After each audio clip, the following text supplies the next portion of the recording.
In a move that's shaken Washington and sent shockwaves across the globe, a new chapter in U.S. foreign policy is unfolding before our eyes. The political establishment, long accustomed to a certain status quo, is now grappling with a declaration that challenges years of bipartisan consensus.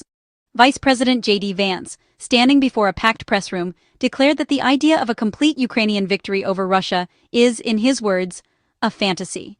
His statement was blunt, unvarnished, and left little room for misinterpretation. On November 25, 2025, Vance defended the Trump administration's controversial new peace framework. He argued that pouring more military aid into Ukraine would not secure Kiev the decisive win that many in the West have hoped for. Instead, he suggested, it would only prolong a costly and bloody stalemate. This marks a dramatic and unmistakable shift in U.S. policy, away from the previous era of unwavering support for Ukraine and toward a more pragmatic, if contentious, push for a negotiated settlement. The administration is signaling that the time for open-ended commitments may be over. Vance insisted that lasting peace won't come from failed diplomats or endless negotiations, but from smart people living in the real world. With these words, he signaled a break from years of Western consensus and a willingness to challenge even America's closest allies on the issue. By calling total victory a fantasy, the administration is reframing the conflict, not as a moral crusade, but as a practical problem that demands a swift, if painful, resolution. The focus is now on ending the war, even if that means making difficult compromises. The message is clear. The era of open-ended support for Ukraine is over. In its place, a new chapter of realpolitik has begun, one that prioritizes American interests and hard-nosed diplomacy over idealistic ambitions, and that could reshape the future of the conflict and the world in ways we are only beginning to understand. The Russia-Ukraine war, raging since February 2022, has become a grinding stalemate with immense human cost. Cities lie in ruins, families have been torn apart, and the front lines have barely shifted in months. The world has watched as both sides endure unimaginable losses, with no clear end in sight. Despite billions in Western aid and advanced weaponry, Ukraine's advances have stalled. Exhausted troops hold the line in muddy trenches, while supply shortages and fatigue take their toll. The initial hope for a swift Ukrainian victory has faded, replaced by a grim determination simply to survive. Meanwhile, Russia's vast resources and willingness to endure heavy losses have kept its forces entrenched in the Donbass and Crimea. Moscow has dug in, reinforcing its positions and showing no sign of backing down, even as international sanctions bite and casualties mount. The Trump administration's new policy is rooted in this grim reality. More weapons and money, officials argue, won't change the outcome, only prolong the bloodshed and suffering. The belief is growing in Washington that the current approach is unsustainable and that a new direction is needed. Vance and key officials now argue that American interests are best served by ending the war quickly, even if it means Ukraine falls short of its original goals. They contend that the United States must prioritize its own security and prosperity rather than becoming mired in a costly, endless conflict overseas. This marks a sharp departure from the previous consensus that a strong, independent Ukraine is vital for European security and the stability of the international order. The new approach signals a willingness to accept a negotiated settlement, even if it falls short of Ukraine's hopes. Vance has openly criticized Washington's focus on Ukraine over pressing domestic issues like housing shortages and affordability, rising crime in American cities, and the ongoing crisis in healthcare, as well as the ballooning national debt, which threatens the country's long-term economic stability. The America First logic now drives the urgent push for a peace deal, with the administration arguing that it's time to bring American resources and attention back home, and to seek a diplomatic end to the conflict, no matter how imperfect the outcome may be. At the heart of the new diplomatic push is a leaked U.S. peace plan, 28 tough points, mostly demanding painful compromises from Ukraine. The plan reportedly requires Ukraine to withdraw from the Russian-controlled Donbass and abandon its NATO ambitions, fundamentally altering its geopolitical future. Ukraine would also face limits on its military, in exchange for vague Western security guarantees, far less than full NATO protection. The proposal essentially freezes the conflict along lines favorable to Russia, trading Ukrainian land and sovereignty for an end to the fighting. For the Trump administration, it's a necessary transaction to end the war and refocus on domestic priorities.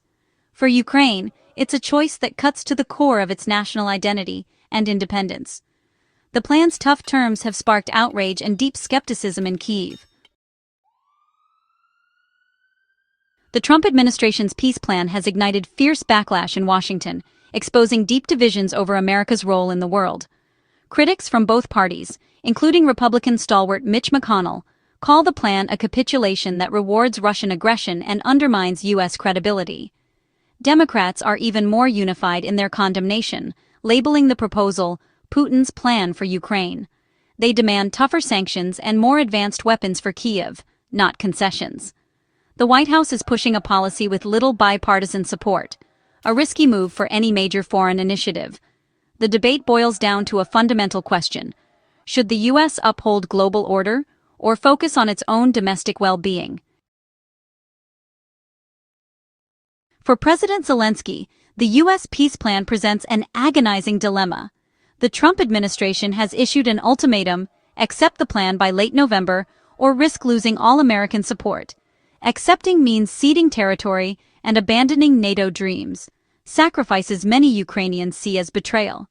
Rejecting the plan could leave Ukraine isolated, outgunned, and facing a cold winter without U.S. aid. European allies may not be able to fill the gap if America walks away.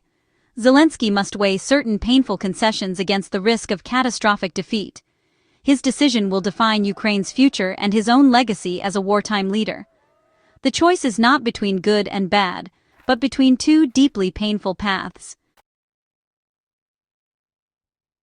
Moscow's reaction to the U.S. peace proposal is one of cautious optimism. Russian officials are weighing the offer carefully, aware of both its potential and its pitfalls. The mood inside the Kremlin is measured, with leaders keenly aware that any misstep could have far-reaching consequences for Russia's position on the world stage. This stands in stark contrast to Kyiv's alarm, where Ukrainian leaders and citizens alike are deeply concerned about what the proposal could mean for their country's future and sovereignty. President Putin has publicly stated that the plan contains elements that could form the basis for a final settlement, signaling a rare willingness to engage in dialogue. He emphasizes that certain aspects of the proposal align closely with many of Russia's long-standing strategic objectives. These objectives include securing Russia's influence in the region and ensuring its security concerns are addressed, which has been a consistent theme in Kremlin policy for years. The proposal would effectively ratify Russia's territorial gains in Donbass, legitimizing its control over areas seized during the conflict, and reinforcing Moscow's narrative of protecting Russian-speaking populations. It would also neutralize Ukraine as a NATO threat, removing the possibility of future alliance membership and limiting Western military influence on Russia's borders. For the Kremlin, this represents a major strategic victory. The divisions in Washington, along with mounting pressure on Kyiv, only serve to strengthen Moscow's hand at the negotiating table. Political infighting in the U.S. and the visible strain on Ukrainian officials play directly to Moscow's advantage, allowing Russia to exploit cracks in the Western alliance.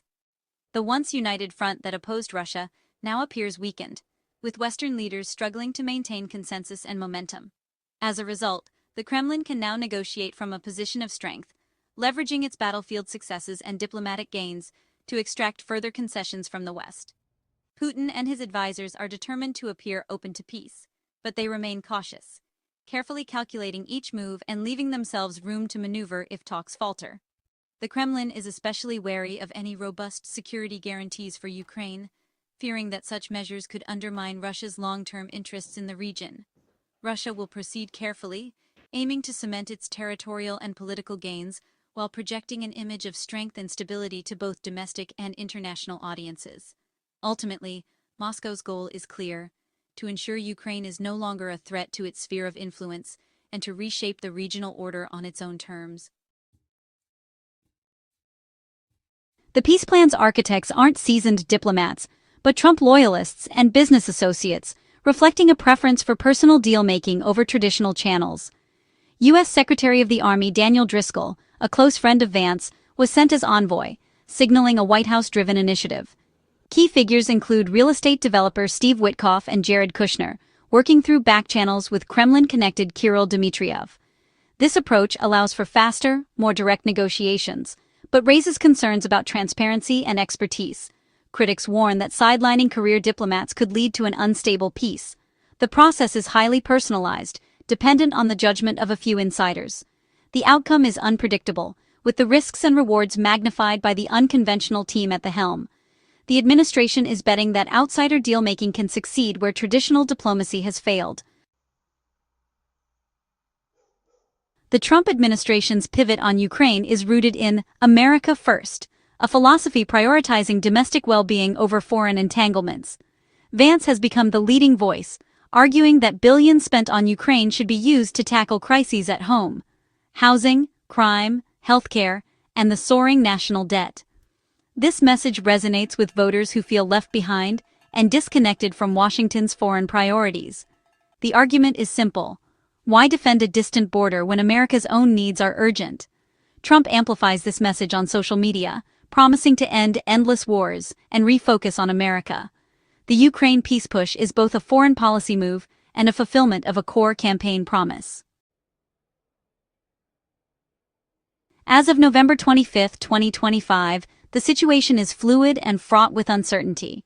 The US, Ukraine, and Russia all face transformative decisions that could end the war or trigger new dangers.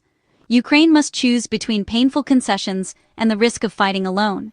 The US faces deep political divisions and strained alliances, with the peace plan's success or failure set to shape its global role for years. Russia signals willingness to engage, but its true intentions remain unclear. Mistrust, suffering, and clashing interests make a simple resolution unlikely. The world watches to see if this high-stakes gamble brings peace, or sows the seeds for future conflict. The choices made now will echo for generations.